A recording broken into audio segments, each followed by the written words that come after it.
Hello everyone, on this E3 weekend, as we are all patiently waiting, hopefully, some really cool video game news. I have one hardware pickup to talk about today, something I've been looking for since it came out.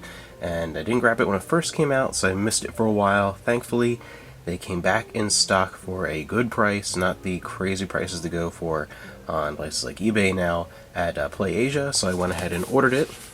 We have the Xenoblade Chronicles 2 Nintendo Switch Pro Controller.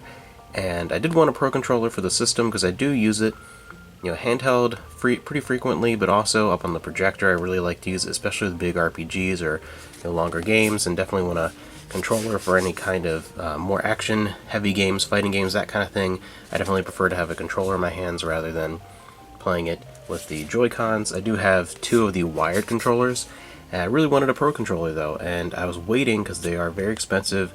If I was going to get one, I wanted to get one I really wanted, and of course, Xenoblade Chronicles 2 had to get that. Couldn't find it, and they were out of stock all the time, everywhere for the longest period, but finally they came back in stock at PlayAsia. So I went ahead and ordered that. Very happy to finally add this to the collection. Got the charging cable, which of course you can have it charged, hooked up into the system, but what else is nice here is that you can also use the regular charger for the Switch itself for the controller, and it's supposed to have up to 40 hours of battery life once fully charged, so I'm not going to have to charge it very frequently at all. I love the look of the controller, the design. It feels fantastic. I'm very happy with the way it feels. Definitely an improvement over any of the other controllers that I have for the Nintendo Switch. It feels very similar to the Wii U Pro Controller. It feels a little smaller, a little bit sleeker than that, but I did really like that controller. I still have that hooked up and use that sometimes for things like racing games or whatever. So I'm very happy to get this. Definitely an improved D-pad over what is on the Joy-Cons.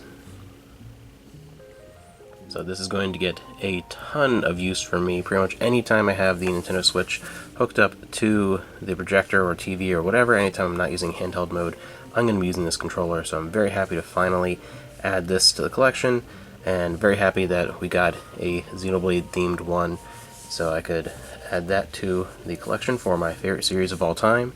And hopefully there'll be some Xenoblade news coming up this coming Tuesday. Filming this on a Saturday, so E3 is just kind of warming up. I'm really hoping that we see two things. I'm really hoping to see anything that's yet announced from Monolith Soft, whether that's Xenoblade Chronicles 3 or a completely new IP or whatever. Some new big RPG coming within the next 2 years would be great to see, and in the meantime, hopefully a Xenoblade Chronicles X port, so I can go ahead and use this to replay that amazing game.